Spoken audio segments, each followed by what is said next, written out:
Escuchábamos en la lectura del apóstol San Pablo a los cristianos de Éfeso. Dice claramente, hablando de ese único espíritu que justamente es el alma de la iglesia, y es ese mismo espíritu el que Jesús pide para sus apóstoles. Hay un solo cuerpo y un solo espíritu, así como hay la misma esperanza a la que ustedes han sido llamados. Más adelante, hay un solo Dios y Padre de todos, que está sobre todos, lo penetra todo y está en todos. El Concilio Vaticano II, en Lumen Gentium número 7, hablando justamente de ese mismo espíritu que habla San Pablo, dice claramente, explicando las palabras de nuestro Señor, aquello de que sean uno. Dice el concilio, nos dio su espíritu, que es el único y el mismo en la cabeza y en los miembros. Está hablando justamente de la unidad de espíritu que hay entre la cabeza, que es Cristo, y sus miembros, que somos nosotros que pertenecemos a ese cuerpo místico que es la Iglesia. Este de tal manera da vida y unidad y movimiento a todo el cuerpo, que los santos padres pudieron comparar su función a la que realiza el alma, principio de vida en el cuerpo humano.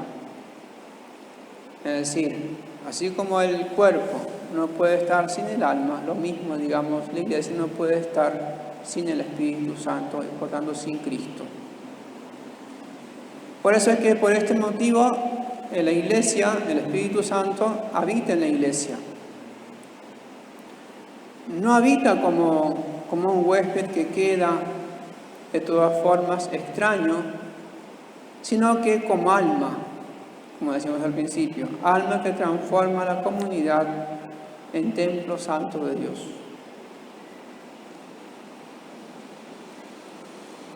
Y por eso es que, ¿cuál es, digamos, ese vínculo?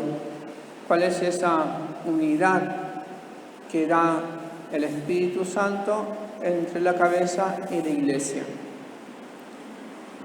El vínculo justamente es el corazón, es decir, la caridad. La caridad es el corazón del cuerpo místico de Cristo. De hecho, si leemos de tantos escritos que hay, recordaremos aquel manuscrito de Santa Teresa del Niño Jesús, manuscrito 3, dice lo siguiente. Ella se da cuenta, digamos, dónde está el alma de la Iglesia en esto. Dice, comprendí que la Iglesia tiene un cuerpo compuesto de diversos miembros. Y nos faltaba el mismo más noble y más necesario. Comprendí que la Iglesia tenía un corazón ardiente de amor. Entendí que solo el amor impulsaba a los miembros de la Iglesia a la acción y que, si se hubiese apagado ese amor, los apóstoles no habrían anunciado el Evangelio, los mártires ya no habrían derramado su sangre. Comprendí que el amor abrazaba todas las vocaciones, que el amor era todo, que se extendió a todos los tiempos, a todos los lugares. En una palabra, que el amor es eterno. Es decir, que el Espíritu que habita en la Iglesia mora también en el corazón de cada fiel. Recordemos, digamos, lo decimos tantas veces, ¿no? Cuando fuimos bautizados, uno de los efectos del bautismo justamente es convertirnos en templo del Espíritu Santo. Es decir, nos convertimos en huésped de aquel divino Espíritu. El alma se convierte justamente en el nido donde mora el Espíritu Santo. ¿Qué implica, digamos, para que el Espíritu Santo actúe en la Iglesia y también en nosotros? para que siga actuando. Requiere justamente el camino de conversión. Convertíos si queréis tener el Evangelio. Pero también requiere la santificación personal. Es decir, cada uno en su deber de Estado tiene que santificarse. Es decir, que significa dejarse guiar por el Espíritu Santo. Aquello de San Pablo, Romanos 8:14, dejaos guiar por el Espíritu. Es permitirle obrar y orar y amar en nosotros. En definitiva, digamos, el Espíritu Santo viene para hacernos santos. Por eso decía San Juan Pablo II en el Tercio Milenio Neunte, en el 42, decía: es necesario suscitar en cada fiel un verdadero anhelo de santidad, un fuerte deseo de conversión y de renovación personal en un clima de oración cada vez más intensa y de solidaria acogida del prójimo, especialmente del más necesitado. Por eso es que podemos considerar que el Espíritu es como el alma de nuestra alma. Por tanto, digamos, el Espíritu Santo es el secreto justamente de nuestra santificación. Y ese habitar, digamos, del Espíritu Santo en nuestra alma es lo que se dice, digamos, en doctrina católica, que es justamente la inhabitación trinitaria del Espíritu Santo en el alma. Dios habita en el alma del justo. Por eso dice la carta de los Romanos 8:11.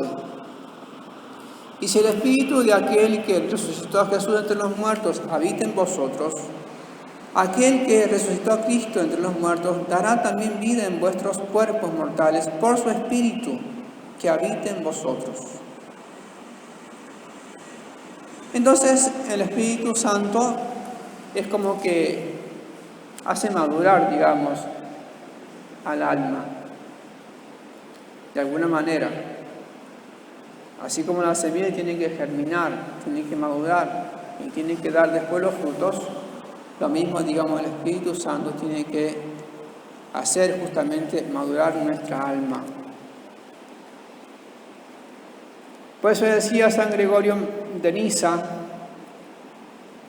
envueltos por la unidad del Espíritu Santo, así como por el vínculo de la paz, todos serán un solo cuerpo y un solo espíritu. Es lo que pide nuestro Señor en el Evangelio de hoy día justamente.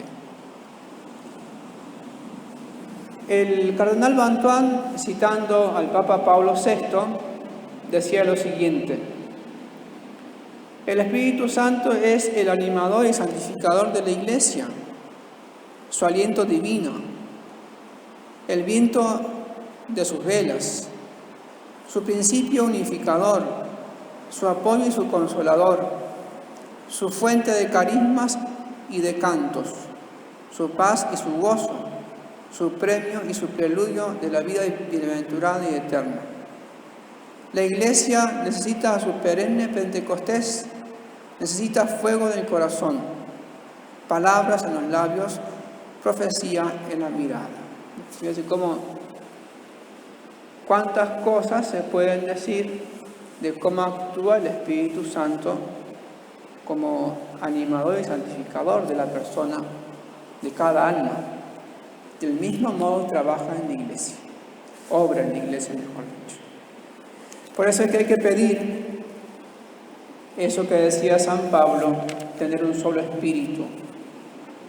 Aquello que decía nuestro Señor, o pedía nuestro Señor también por sus apóstoles, que sean uno. Justamente ser uno, movido por el Espíritu Santo. Bien, esta gracia le pedimos a María Santísima, esposa del Espíritu Santo. Ave María Purísima,